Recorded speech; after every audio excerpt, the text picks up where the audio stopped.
Huge gain for Nvidia this morning, and it's dragging all the other tech stocks to the upside. Just look at that list. Nvidia is up 3.8%, Alphabet 3%, Meta 2.1%, Apple 2% almost, Microsoft 1.4%, but Microsoft is still below $500. President Trump says America is stronger than ever. Watch it. Whether you have come from near or far, we're delighted to have you invest right here in the hottest country anywhere in the world. Under the Trump administration, America is back and America is open for business, and America is actually stronger than it's ever been before, ever. Former Speaker of the House Newt Gingrich joins us this morning. Newt, the president is on a financial roll. He's pulling in trillions of dollars from all over the world, but he's not getting much credit, is he? Well, look, I think he's made three big gambles. First, the big, beautiful bill, which is huge tax advantages, which will, by the way, lead to the largest refunds ever for current taxpayers, and then lower their taxes next year.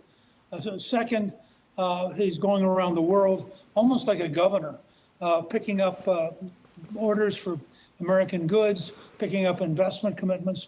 And then third, he's used the tariffs to create a marginal advantage for American manufacturing compared to its foreign competitors. Now, his gamble is that by next June or July, all of that will have led to the kind of boom which will just be undeniable. Remember that a lot of the numbers we're seeing are really confusing because, for example, there are 300,000 fewer people working in the federal government. Well, if all you're doing is looking at jobs, you say, gee, that's a loss of 300,000 jobs. On the other hand, if you're an average American and you thought the federal government was too big, too expensive, spent too much, you think that's a good step. If the election were next week, I'd be worried. But under the American system, the election's in November of next year. And my hunch is that by June and July, there will be a genuine Trump boom. I mean, you can't, at least theoretically, you cannot go around, yet the number of sales he's getting, the number of investment commitments he's getting, and not have this economy be pretty powerful by the summer of next year. 4% growth? 5% growth? Does that win elections? Well, I think they have to deal with affordability, I think, more aggressively than they have so far.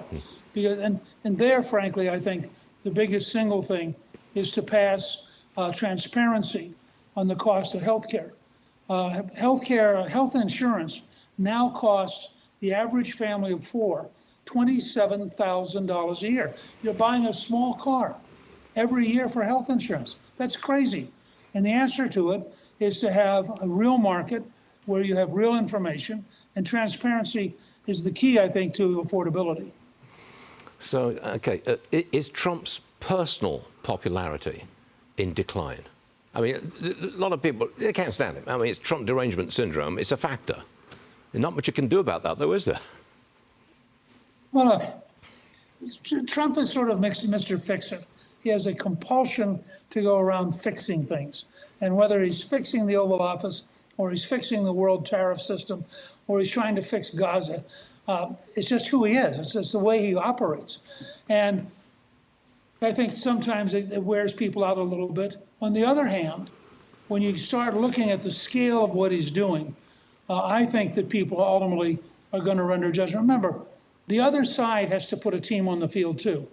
And I think that a big government socialist Mandami party is going to find that it has very limited reach with the average American. And I think when you start looking at people in the various blue states like Illinois, California, New York, who are trying to protect illegal immigrants, who are trying to basically block us from getting criminals out of the country, I think all of that makes the Democrats less desirable as a party. So Trump has enormous resilience. I suspect he is who he is.